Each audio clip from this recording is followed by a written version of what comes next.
Financial Planning and Supervision Commission. I'll call the roll. Rob Frost. Here. Helen Forbes Fields. Here. Mary Ann Nowak. Here. Council President Thomas. Here. Flonse Caver. Dr. Caver sent his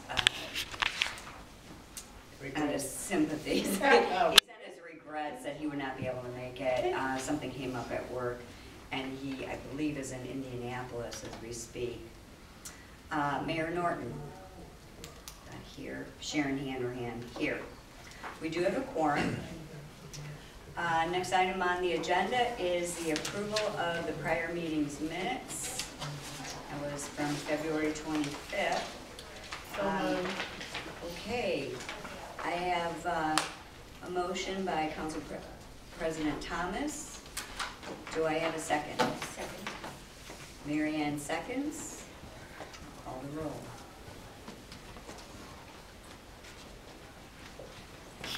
Council President Thomas. Yay. Mary Ann Nowak. Yes. Rob Frost. Helen Forbes Fields. Yes. Mayor Norton, we're approving Yes. minutes. Okay. Sharon Hanrahan, yes. Okay, report of the financial supervisors. Hey, good afternoon, everyone. Good afternoon. I think we'll ever get some warm weather. Just settle down. I'm tired of this cold. In front of you is our monthly packet.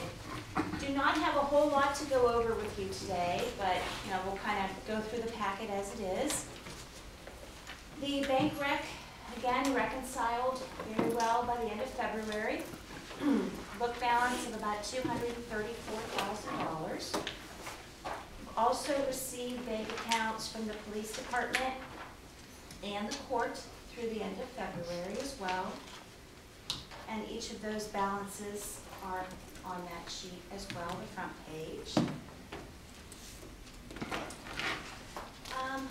As of the end of February, we have 12 deficit funds, totaling about $5.1 million. And we don't have that one page in here, we forgot to put it in. Oh. Result funds, sorry about that. But you can see them all on the bottom of page 2. Page 2 they have all the funds listed with brackets, excuse me.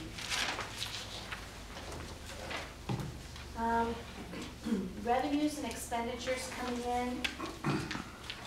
Page 4. These are the revenues that haven't come in as projected yet.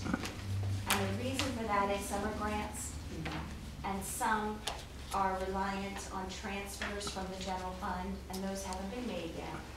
But we spoke with the finance director this morning, and he assures us that that will happen. And their council approved already, so just a matter of making the transfers.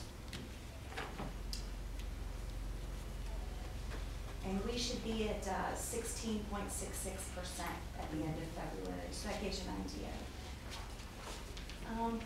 Page 5, where appropriations have exceeded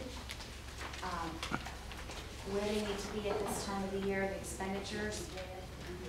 And very easily understood, if you will, you go down, parking violations of 1,430, small amount. That's when it was posted on the wrong line, so that will be moved. Civil Service Commission, third from the bottom of the general fund at 51%. That's just, it's not a monthly thing, it's just whenever civil service exams are needed, it goes down. So it might not use it again the rest of the year. It just depends on the exam. Human Resources at 25%. There was a one-time annual fee to pay to be in the consortium for workers' comp. It was in the appropriations. It's just a one-time front-end thing you're not going to have throughout the year. Helen S. Brown, the natural gas bill was paid inadvertently out of there, so that's going to need to be moved to the general fund where the appropriations are. CDBG is simply grant monies coming in. like it's cold, and expenditures going out. So this is just the time for those expenditures, you know, corresponding with the grant monies. Same with home program and bond retirements, 50% one part of the year, 50% the other. Just to let everyone know, the city has made its payroll and its pension payments, everything's current on those. Ms. Thomas had asked about the dollar amount for the police and fire pension for the debt. And for the entire amount of 2014, that's about $93,596. And we spoke with the finance director, and it's his hope to pay those this month. So he's going to try to do that. Okay. That's it. Correct. And then April 1st, then 2015, the first half is due, and that's about $46,798. That's half of it in 93. So again, if there's enough money after payroll and pension, it's his goal, because if they don't pay it, they're going to take it out of property taxes. We don't want to do that. So we're going to do our best to pay that. Payables, we're down a little bit from last month. The next packet. The city was able to pay down some health care claims, which was really, really good. It's down to $3.2 million in payables, and the breakdown is there for you to see. Page It's another whole packet. okay, I got it. And then all the supporting bills. And I'd like to ask the commission, would you like to continue to receive this entire packet, or will the first page suffice? What would you, do you mind, or I want the whole packet. you want the whole packet? I don't know about the SB. No, I go through the whole. You go through it? That's fine. I just wanted to ask you. My green person over here is wanting to know if we could just use one page. All right. The next page is the appropriation summary, or actually the budget for the city.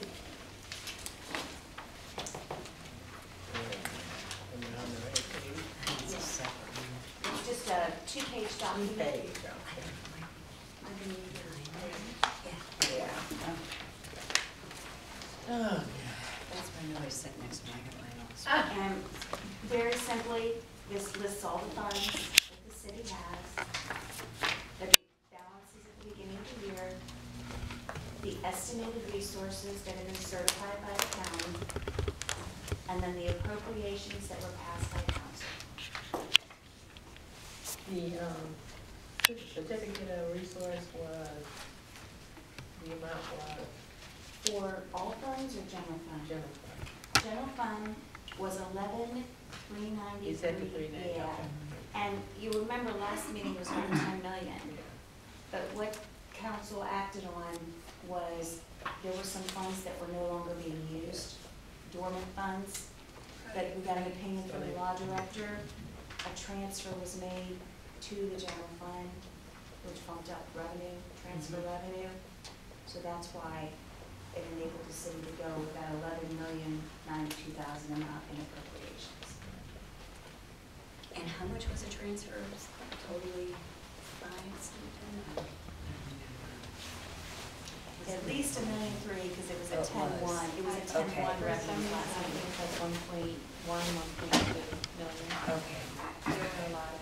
So that's 1.2, that's one-time only amount that will be available this year, next fiscal year, unless there's other changes in the revenue sources, we'll be at that lower amount for appropriations. 10 million, correct. So it's been approved by council, it balances, creating no further deficits. So we're just gonna keep track of it every month and report to you accordingly.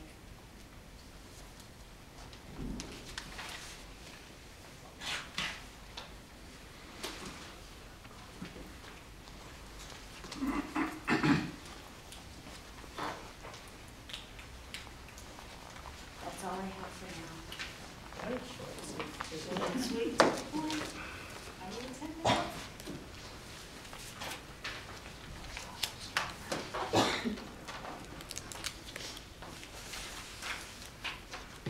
Anybody have any questions for Nita?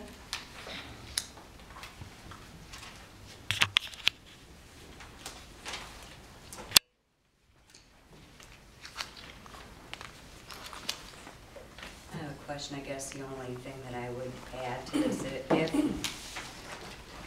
if those estimated resources do come into being and we stick to those appropriations, which we should be doing all along, we'll be reducing some of the deficits at the very least. Is that fair?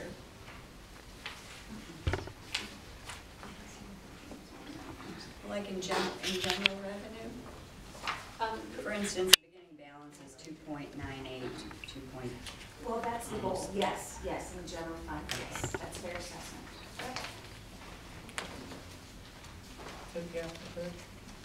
Well, no, I was just gonna point out, like, some of the transfers from the closed funds going into the general fund, the general fund is in turn transferring some of that money out to eliminate some of the other deficits. Okay. So you'll notice, like on page 2, the water fund 5510, we're going to transfer some money into water to eliminate that deficit. So not all the 11,092 are for It's general available fund. for spending per se. Some of it's being spent in transfers. Yes. Correct. To help the other funds out, like Helen S. Brown.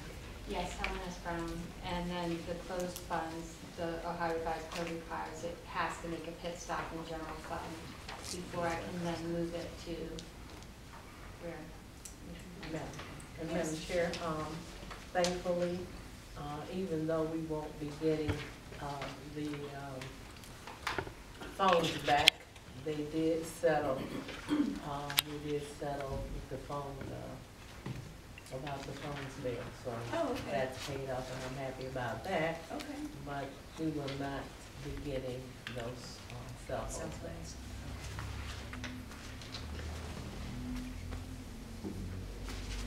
Anything else for the financial supervisors? Okay. Mayor, what do you have for us? Hopefully my report is as boring as the financial supervisor's report was. 'Tis the season for such. It's always boring. That was hurtful.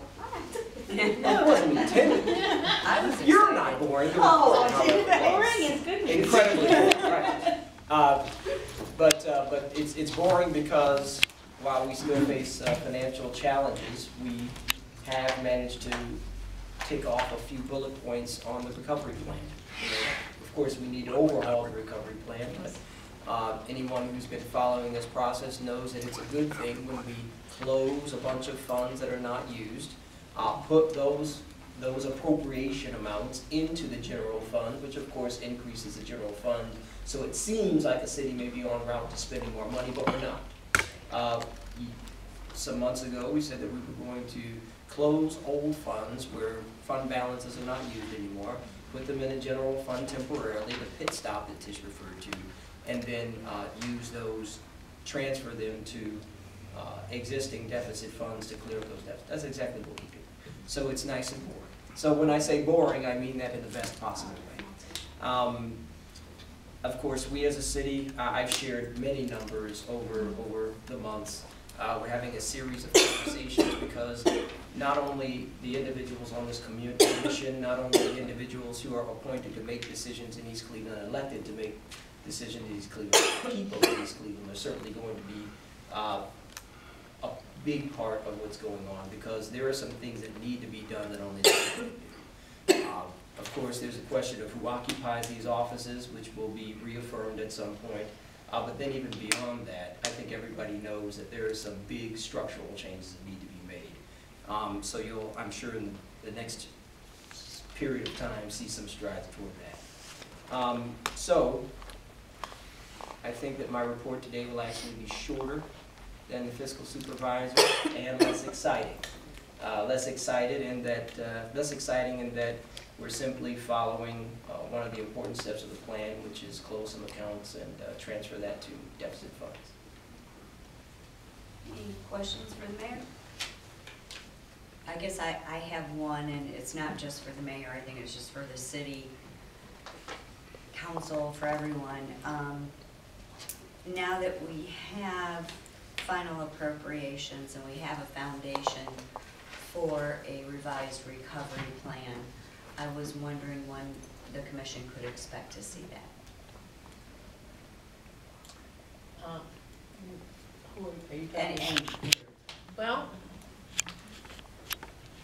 and I never am sure, but I'm going to be sure today. We have not received anything from the mayor. No. And I gather, I'm not trying to be funny about it, I don't think it's humorous, Mr. Mayor. We have not received anything on the financial recovery plan. Matter of fact, I talked to, just this morning, asked about the recovery plan from the auditors in conjunction, my financial supervisor over there, in conjunction with our finance director, Director Johnson, and there was nothing on the table in reference to us getting the financial plan on the way. The council is still waiting for information so we can deal with that. As you know, we've worked diligently with the financial supervisors to get the appropriations done. We worked diligently to get the budget done, and we got all that taken care of. It's just now a matter of what you're going to do, when you're going to do, and time is of the essence, but it doesn't seem like time is of the essence, but I'm giving you a direct and factual statement, and I don't hear any rebuttal from my financial supervisors over there.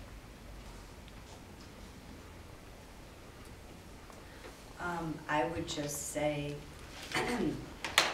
I know we had expected, we've been going through this, I had been, okay, I'll talk for myself, that we needed a recovery plan, but that we also realized that we needed a good foundation to build that recovery plan.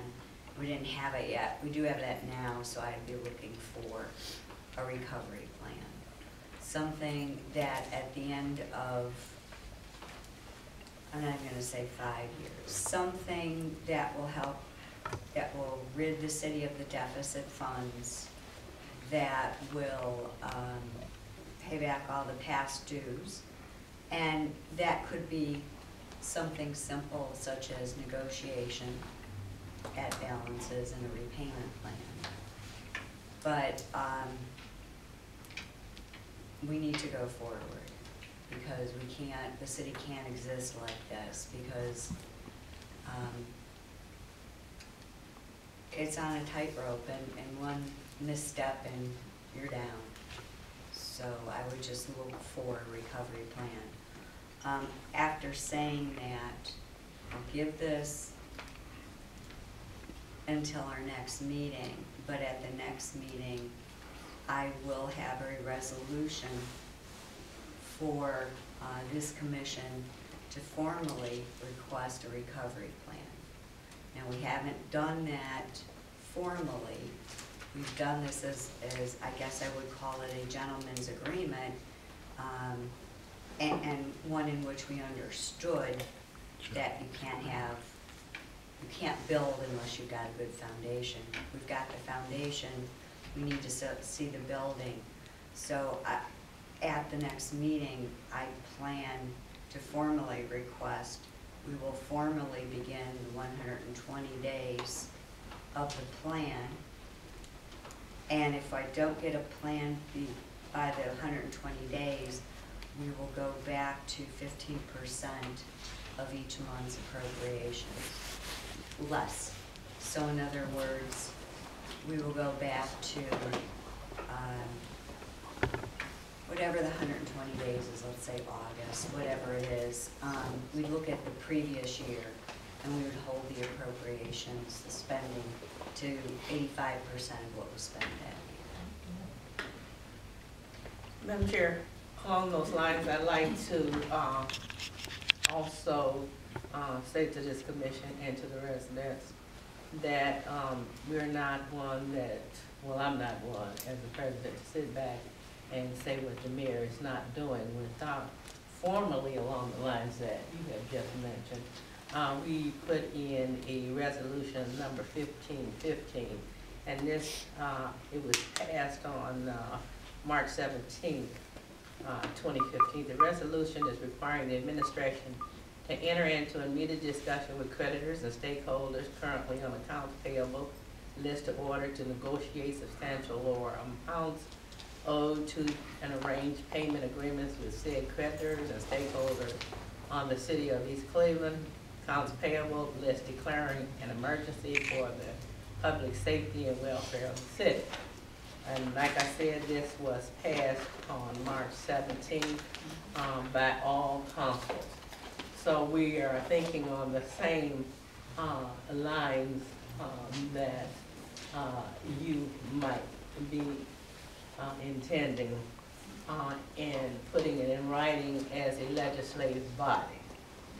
Now, as far as what you get out of this, that's a different story, but we want everyone to know that the council is very serious about what is happening, and the communication is limited.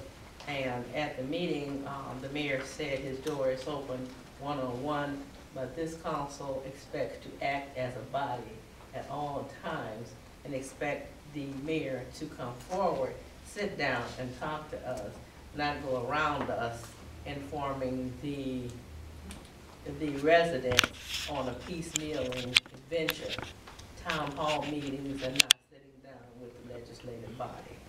Thank you, Madam Chair. Back to any questions at all from the commission. I would go on then to report of council. I just did. Okay, all right, I just want to make sure that there wasn't. I really don't have too much to say that the council can do, except that we needed, and I don't know how else this would come out, but we did have communication from the safety forces, which is the fire department and the police department, asking to reduce the overtime by being able to hire and sustain, in the case of the firemen, part-time individuals. They came up with a plan that would reduce the overtime substantially, and they came to the council and to the financial supervisors, and we all talked about it, and we got it so that we would amend the salary ordinance to deal with the part-time individuals. So if I'm understanding correctly, the amount of overtime that would previously be budgeted, okay, would be more than what it's going to cost to pay these part-time police and firefighters? What has happened is they have lost quite a few in the police department, and it would reduce the overtime substantially for the fire department. And here it's a resolution. We also passed this resolution, a resolution to temporarily suspend the firing freeze resolution number 101-11 and authorize the mayor to hire 2 part-time police officers and 16 part-time firefighters, and to maintain a pool of 24 part-time firefighters at all times and declare an emergency. That means that if they have a pool to pick from, and if I'm stating this correctly, that they don't have to use overtime because they will pick out of the pool. And in dealing with the part-timers do not have benefits. So that cuts down a lot.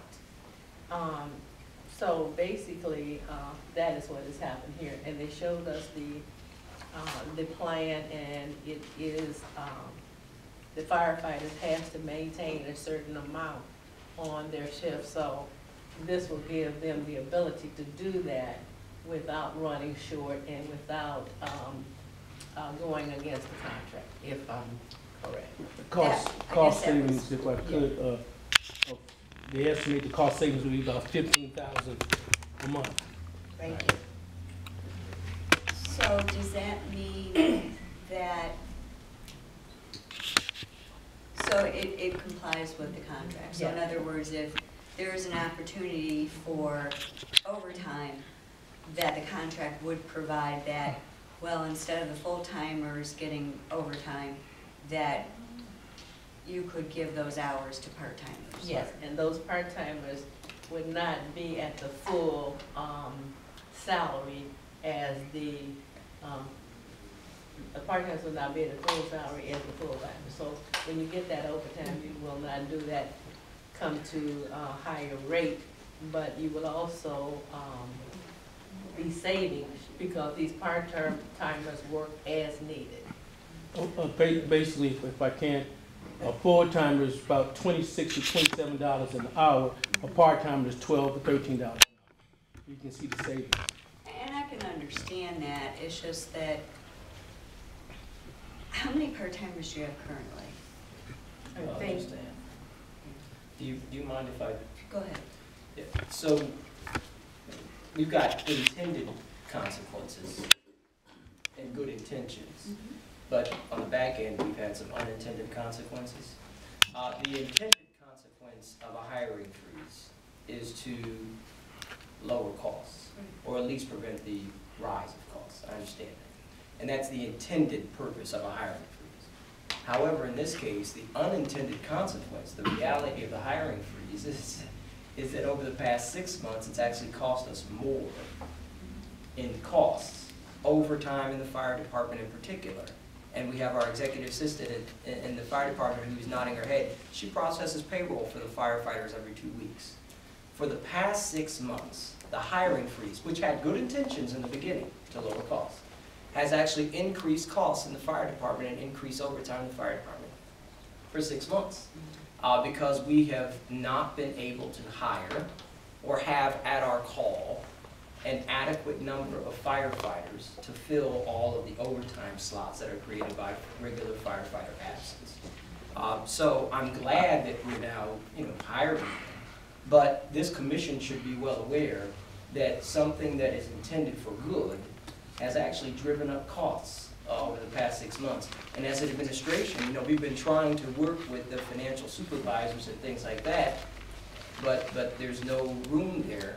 And I just think as a commission, if this commission's goal and role is to help the city decrease costs in many cases, we have to be conscious that there are unintended consequences in this specific instance that have not only not allowed us to cut costs over the past 6 months, they have increased costs over the past 6 months. So, not saying that it's one person's fault or another, but sometimes we have to consider something that costs us more money. Madam Chair? Yes. Good intentions always fall short, but the intentions came a while ago when the hiring was out of control, the cost was firing upward. There was hiring and no accountability for the hiring, so the hiring freeze came into existence.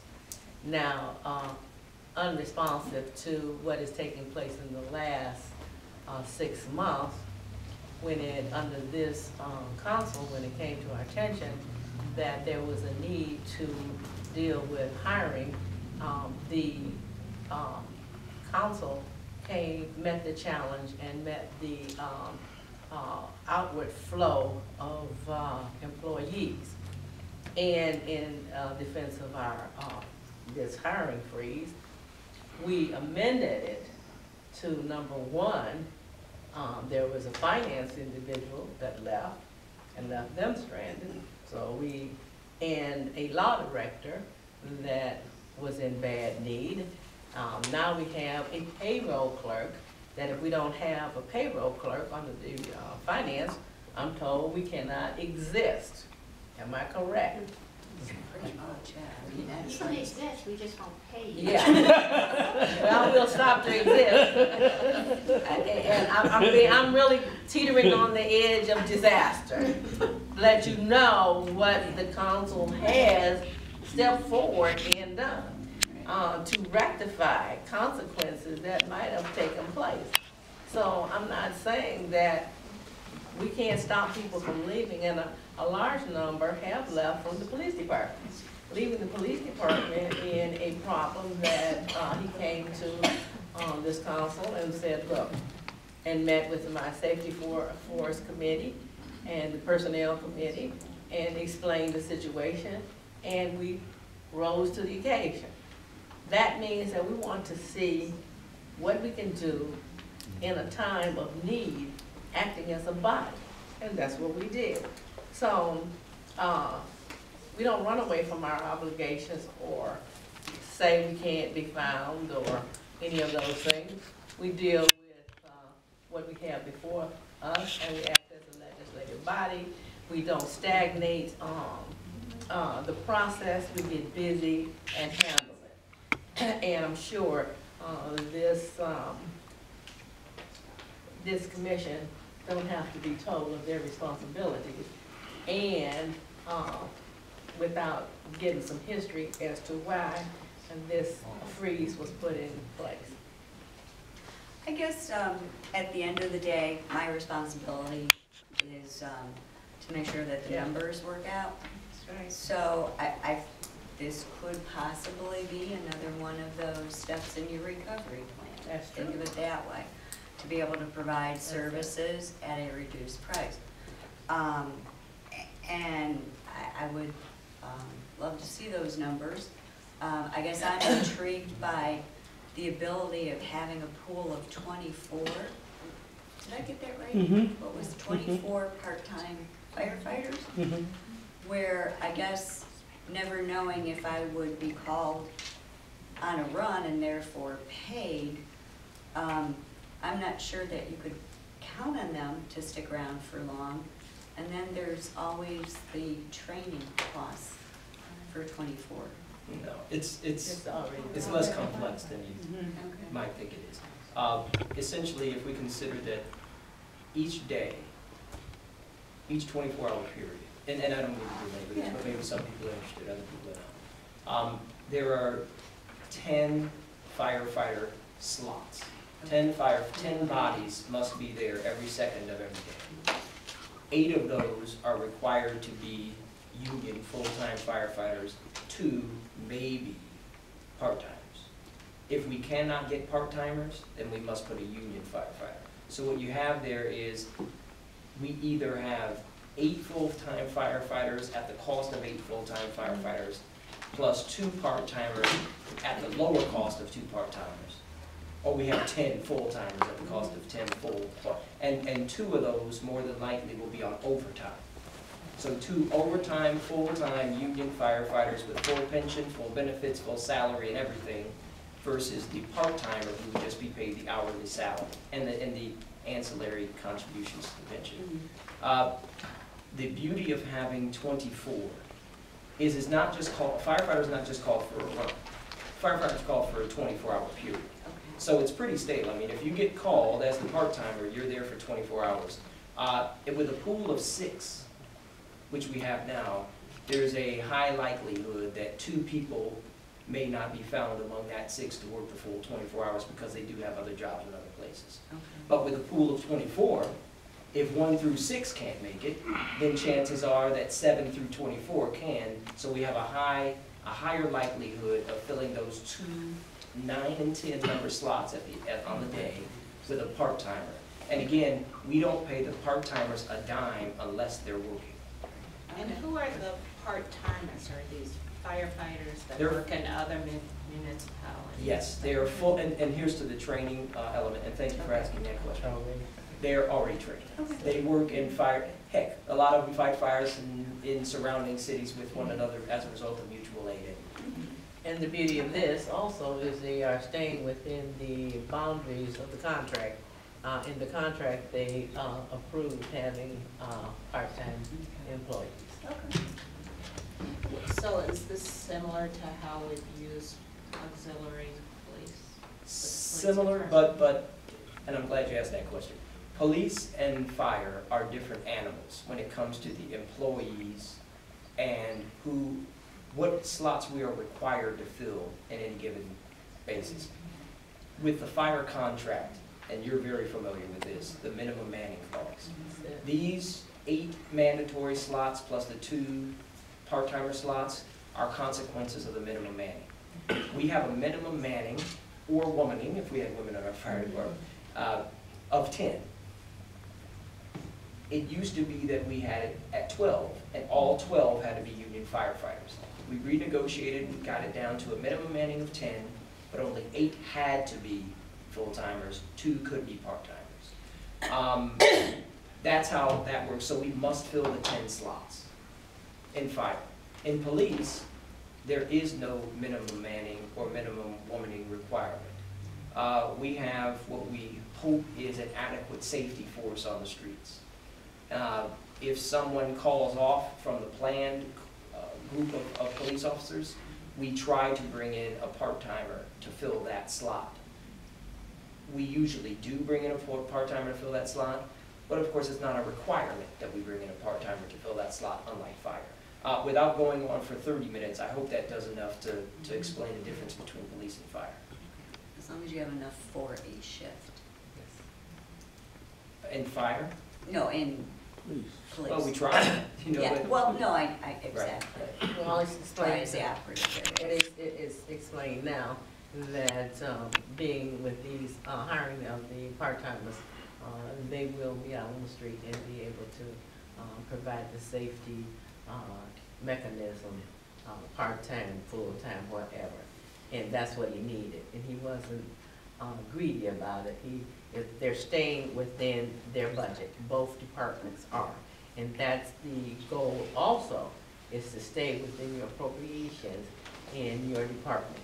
So we're hoping that you will not go over the appropriations of your budget. And so far, doing this, I didn't see him going beyond the budget. So what will be, if you don't mind, what will be interesting about this next comment is that you don't hear us arguing right now, so that's a good thing. Yeah, that's I want everybody to but we're just adding to it. In the different functions, police and fire, explained to you from a personnel standpoint, a contract standpoint, they function differently. Also from an operation tied to revenue standpoint, if there is not the number of police officers on a given day to fill what we would call, what we think are needed slots, the absence of 1 or 2 people without a part-timer to fill in really takes away from revenue, because the 1 or 2 last slots that we have to fill that day in the police department often is the traffic enforcement unit. And if we fall short by a couple of police officers for the day, they often are the ones who would write tickets. That, of course, has a revenue impact. You know, so really, on the firefighting side, the purpose of part-timers, the main purpose of part-timers is, of course, safety, but a close second is it cuts costs on the fire side. On the police side, of course, the core of it is safety, but it can increase revenue on the police side. Not necessarily a cost, I mean, there is a cost-cutting element on the police side, but there's also a revenue generation. And I say that only because we're in the context of a fiscal commission meeting so that's the only reason why I bring that revenue. Okay. Makes sense. Yes. I have a question for the mayor, please. What is the adequate level of police protection on a daily basis? You know what? Just out of curiosity? Now, one thing that we kind of go back and forth on is how much of that do we share in public. Of course, it's all public record. I'll be happy to whisper it to you later on. But just know this, it varies. On Sunday morning, you don't need the same number of officers as you do on Saturday night. So there are a lot of variables there, but I'll share it with you, if you don't mind, just for safety purposes, okay? All right. Any other questions for the mayor or the council?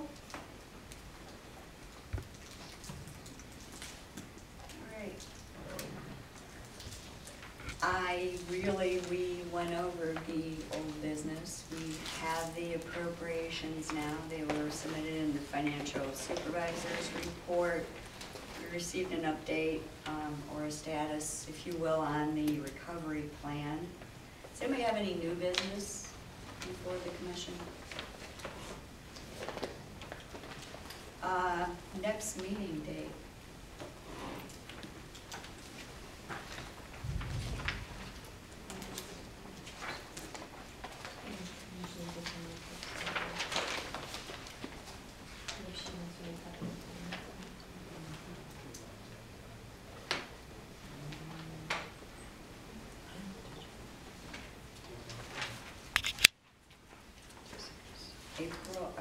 April 27th, which is a Monday at 1. You look like that hit a chord. That's my anniversary too. There's something right there, I can't find. Take what you say. Getting the boil. 28th. I can promise you cakes if that'll get you. The 28th. That's good. The 28th, which is a Tuesday. That's right. So what about with the 28th, which is a Tuesday at 1 o'clock? Can we say 1:30? I've got an appointment at noon. Yeah. 1:30, okay, sure, okay.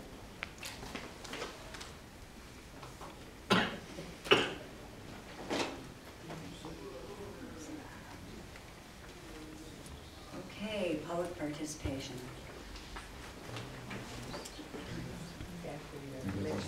You want to get it for you? Oh, that's fine. All right. Really, I know there's one name on it. You have to just write it down. I know. Oh, well, thank you, sir. Oh, wait, you forgot to write it down.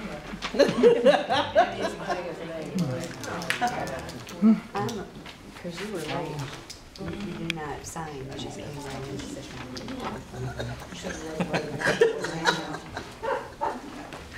You had a cutoff time? Yes,